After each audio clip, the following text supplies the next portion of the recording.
Correct 3-4 days 5 days hardly Close. Correct. ఇప్పుడు మన హతవిధి చూసుకుంటే ఇది ఎంటర్టైన్మెంట్ సబ్జెక్ట్ లోకి వస్తుందా, మెసేజ్ ఓరియంటెడ్? లేదు, మెసేజ్ ఉంది, ఫుల్ Okay. క్రైమ్ థ్రిల్లర్, కానీ Okay. ఒక ప్యూర్ మెసేజ్ ఇది. ఓకే. సో ఈ కైండ్ ఆఫ్ జోనర్ కి ఆడియన్స్ కొంచెం తక్కువ ఉంటారు అనేది ఒకటి ఉంటది కదా. జనరల్ గా కామెడీ లవ్ సబ్జెక్ట్ కి కొంచెం ఎక్కువ మంది. దీంట్లో why you choose this particular subject? నేను పర్టికులర్ గా ఇదే చూస్ చేసుకోవడానికి రీజన్ ఏంటంటే, క్రైమ్ థ్రిల్లర్ ఎప్పుడైనా సేఫ్ జోన్ అన్నమాట. ఓకే. దీంట్లో ఆడియన్స్ కి ఏంటంటే, మనం ఇప్పుడు ఇక్కడ ఉంది ఈ టేబుల్లో ఒక రిమోట్ మిస్సింగ్, ఈ రూమ్ లోనే ఉంది కానీ రిమోట్ మిస్సింగ్. ఓకే. నేను కెమెరా ఇక్కడే పెట్టినా, కానీ టేబుల్ మొత్తం చూపెట్టినప్పుడే రిమోట్ కనిపిస్తుంది. ఇక్కడిక్కడే చూపెట్టుకొని మనం ప్లే అనేది డిఫరెంట్ గా ఆడిపియవచ్చు, స్క్రీన్ ప్లే డిఫరెంట్ గా ఆడిపియవచ్చు. yes అంటే రిస్క్ లేకుండా కొంచెం తక్కువ బడ్జెట్ లో ఓకే ఆడియన్స్ ని ఎంగేజ్ చేసేది crime thriller, crime thriller. Safe zone అనమాట. ఇప్పుడు మనం ఏదైనా ఓటీటీకి వెళ్ళినా, థియేటర్కి వెళ్ళినా, బ్యాక్గ్రౌండ్ మ్యూజిక్ తో కానివ్వండి, ఏదైనా ఆడియన్స్ ని కూర్చోబెట్టి సస్పెన్స్ గా ఉన్న వాళ్ళనే డౌట్ తెప్పిస్తూ సస్పెన్స్ గా చెప్పి అరే బాగుంది, బాగాలేదని చెప్పడానికి ఉండదు అసలు. మీరు ఏ క్రైమ్ థ్రిల్లర్ అయినా తీసుకోండి, బాగాలేదని చెప్పడానికి ఉండదు అసలు. మినిమం అంటే మినిమం గ్యారంటీ సబ్జెక్ట్ అనమాట. అట్లా ఆ ఉద్దేశం. ఇంకా బేసిక్ గా నాకు ఏంటంటే, క్రైమ్ నవల్స్ చదవడం కానివ్వండి, క్రైమ్ మూవీస్ చూడడం కానివ్వండి, క్రైమ్ చేయడం కాదు చూడటం వరకు ఇవన్నీ బాగా ఇష్టం అనమాట. అట్లా. ఓకే. ఈవెన్ నేను ఇప్పుడు మొన్నే ఓటీటీలో హిట్ 3 చూసాను. The crime level or the blood scenes చూస్తే ఇట్స్ వెరీ టూ మచ్ అన్నట్టున్నాయి. సో బట్ హిట్ అయింది మూవీ. హిట్ అవుద్ది ఆబ్వియస్లీ, ఎందుకంటే అక్కడ ఆరా, దాని చుట్టూ ఆరా అట్లా ఉంది. కరెక్ట్. దాంట్లో హిట్ అయిపోద్ది మూవీ. కరెక్ట్. సో ఈ సీక్వెన్స్ ఆఫ్ ద మూవీస్ ఒకటి ఉంటది కదా. So one after one same sequence లో చేసుకుంటూ వెళ్తాం. ఇక్కడ హిట్ చూసుకుంటే హిట్ 1, హిట్ 2, హిట్ 3 ఈ టైప్ లో వెళ్ళింది. సో ఆ కైండ్ ఆఫ్ బెటర్ అని అనుకుంటారా, లేదంటే నార్మల్ ఇండివిజువల్ గా మూవీ తీసి మళ్ళీ ఇంకొక డిఫరెంట్ సబ్జెక్ట్ తోటి వెళ్తే సక్సెస్ రేట్ ఎలా ఉంటుంది అంటారు యూజువల్లీ? అట్లా అంటే డిపెండ్స్. ఇంకా ఇప్పుడు మనం ఒక ఫ్రాంచైజ్ అంటే, ఇప్పుడు దానికి కొత్త పేరు పెట్టుకున్నారు కదా ఫ్రాంచైజ్, అట్లా చేసుకుంటూ వెళ్ళొచ్చు. అంటే బేస్డ్ ఆన్ మార్కెట్. ఇప్పుడు మనం మార్కెట్ లో ఆడియన్స్ ఏం ఎక్స్పెక్ట్ చేస్తున్నారు. ఇప్పుడు మనం హిట్ 1, హిట్ 2, హిట్ 3 తీసుకుంటే, హిట్ 1 ఆబ్వియస్లీ ఈ హిట్ ఫ్రాంచైజ్ లోనే ది బెస్ట్ ఫిలిం అది. ఒక రకంగా ఇప్పుడు మనం చేసే మూవీ కూడా ఆల్మోస్ట్ దానికి ఇన్స్పైర్ అయి చేస్తున్నాను నేను అసలు ఒక రకంగా. ఇప్పుడు 2 నాకు హిట్ అనిపించినంత లెవెల్లో అనిపించాల. నేను ఇంకా కొంచెం నా వర్క్ బిజీలో హిట్ 3 ఇంకా చూడలేదు. నేను చూడకుండా అసలు ఏ మూవీ గురించి మాట్లాడను. అది ఎలా ఉందో అంటే, మీరు చెప్తున్నారు బాగుందని, చాలా మంది చెప్తున్నారు బాగుందని, ఇంకా నేను చూడలేదు. హిట్ 2 వరకు వచ్చేసరికి హిట్ 1 దానికి కంటిన్యూషన్. ఇప్పుడు మనకి ఎండ్ షార్ట్ లోనే ఇంకెవరో సమ్ పర్సన్ ఉన్నారు అని చెప్పేసి మనకు రివీల్ అయిపోద్ది. సో దానికైనా కంటిన్యూ చేయాలనుకున్నాడు అంతే. ఒకవేళ హిట్ ఫ్లాప్ అయ్యి ఉంటే, ఇప్పుడు మోస్ట్ ఆఫ్ ద ఫిలిమ్స్ ఇప్పుడు ఎన్నో సీక్వెల్స్, ఎన్నో మూవీస్ ఆగిపోయినాయి, చాలా మూవీస్. ఇప్పుడు అది హిట్ అయింది, హిట్ మూవీ హిట్ అయింది కాబట్టి హిట్ 2 వచ్చింది, హిట్ 2 కూడా హిట్ అయింది కాబట్టి హిట్ 3 వచ్చింది. ఇప్పుడు మేబీ హిట్ 4 కూడా ఉందంటున్నారు కార్తీ గారితో. అది హిట్ అయితే హిట్ 5 వస్తుంది. ఏదో ఒకటి ఫ్లాప్ అయితే అక్కడ ఆగిపోద్ది.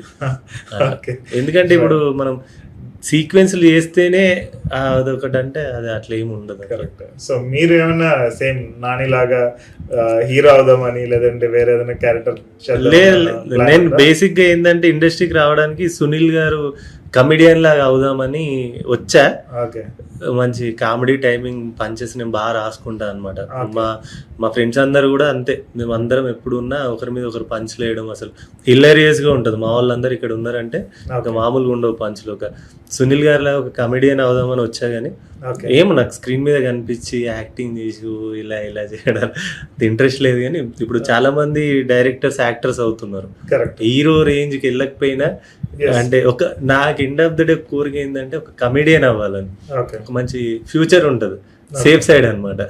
ఇప్పుడు హీరో అయ్యి మనం యాక్టింగ్ అటు ఇటు ఉన్నా అదంతా సేఫ్ జోన్. అది మనం ఏందో ఒక కామెడీ డైలాగ్ అయినా దాని టైమింగ్ తోటి చెప్పినామంటే నవ్వుతారు, ఆరే పలానోడు కామెడీ రైట్. సినిమా హిట్ ఫ్లాప్ తో సంబంధం ఉండదు అసలు. డబ్బులు వస్తాయి, హిట్ అయిపోతున్నారు. ఫైన్. సో ఇప్పుడు మీది హతవిధి సినిమా చూసుకుంటే లైక్ ఎన్ని డేస్ లో ఫినిష్ చేద్దామని ప్లాన్ ఆఫ్ యాక్షన్ ఉంది? ఆల్రెడీ కంప్లీట్ అయినట్టు ఉంది కదా సమ్ పార్ట్? ఒక్క 3 days ఉంది అంతే. Okay, 3 days. జనరల్ గా ఎంత టైం తీసుకుంటుంది ఒక మూవీకి? మూవీ అదే చెప్తున్నా, ఇప్పుడు మాదైతే సింగిల్ లొకేషన్ ని బట్టి టైం, ఈ డేస్ అనేది మనం పర్టికులర్ కౌంట్ చేసుకోలేము ఓకే.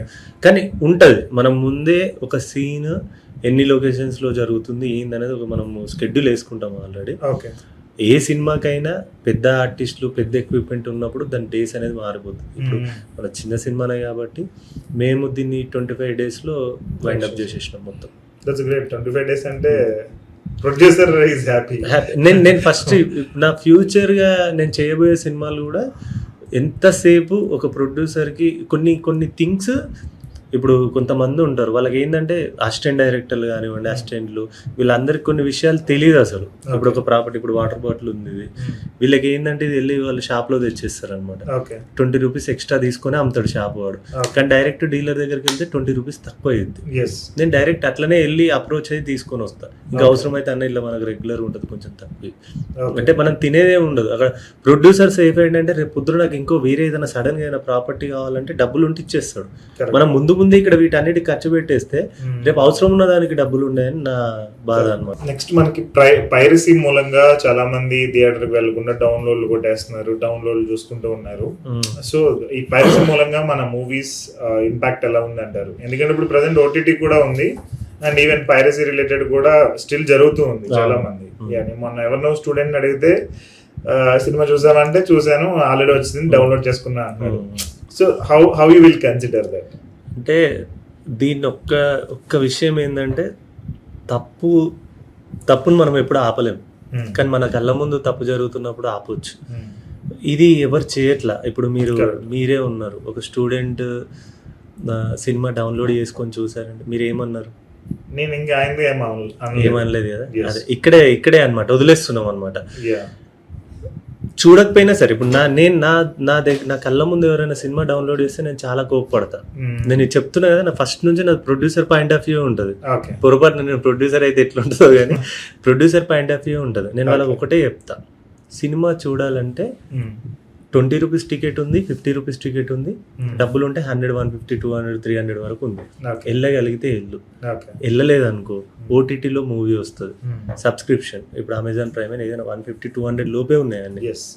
కట్టి 1 month నీకు ఇష్టం వచ్చిన సినిమాలు చూడు, డౌన్లోడ్ చేసి చూడకు. ఎందుకంటే ఒక సినిమా బయటకు రావడానికి మేము ఎంత కష్టపడతామో మాకు తెలుసు. ఇప్పుడు కంటిన్యూగా అంటే లిటరల్లీ ఇప్పుడు నాకున్న అంటే నేను పెరిగిన దానికి నేను పడే కష్టానికి అసలు సంబంధం లేదు. అసలు హ్యాపీగా ఉండొచ్చు, చాలా హ్యాపీగా ఉండొచ్చు, కానీ కష్టపడుతున్నాం. అంత కష్టపడేది అంటే ఒక ప్రొడ్యూసర్కి ₹1 రావాలని, దానివల్ల ఇప్పుడు నెక్స్ట్ ప్రొడ్యూసర్ రావాలని. ఇప్పుడు ఎవరైనా డౌన్లోడ్ చేసుకొని చూస్తే ఇమ్మీడియట్గా నేను డిలీట్ చేపిస్తా, తిడతా, తిట్టేస్తే ఇంకా చాలా కోపం వస్తుంది నాకు.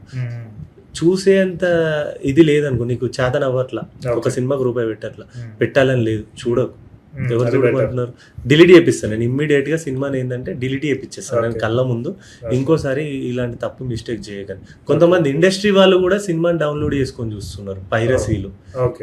అది ఎంతవరకు వాళ్ళకి సెన్స్ ఉందో నాకు అర్థం కాదు, కానీ ఇండస్ట్రీ పీపుల్స్ కూడా సినిమా డౌన్లోడ్ చేసుకొని చూడడము, ఇంకా వేరే వాళ్ళకి ఆ బొమ్మ ఈ బొమ్మ అని సజెస్ట్ చేయడం. నేను ఇప్పుడుకొచ్చి అంటే నేను చూడనివ్వను, నేను చూడను.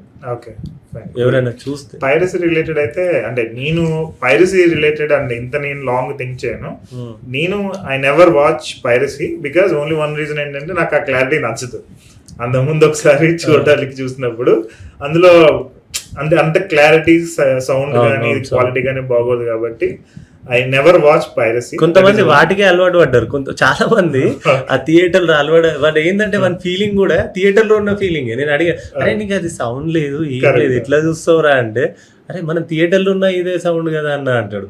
ఓరేని మేము ఇంత కష్టపడి చేస్తే నువ్వు ఇక్కడ ఫ్రీగా చూస్తాను కదా. నేను కొన్నిసార్లు నేను డబ్బులు ఇచ్చి పంపించిన రోజులు ఎన్నో ఉన్నాయి.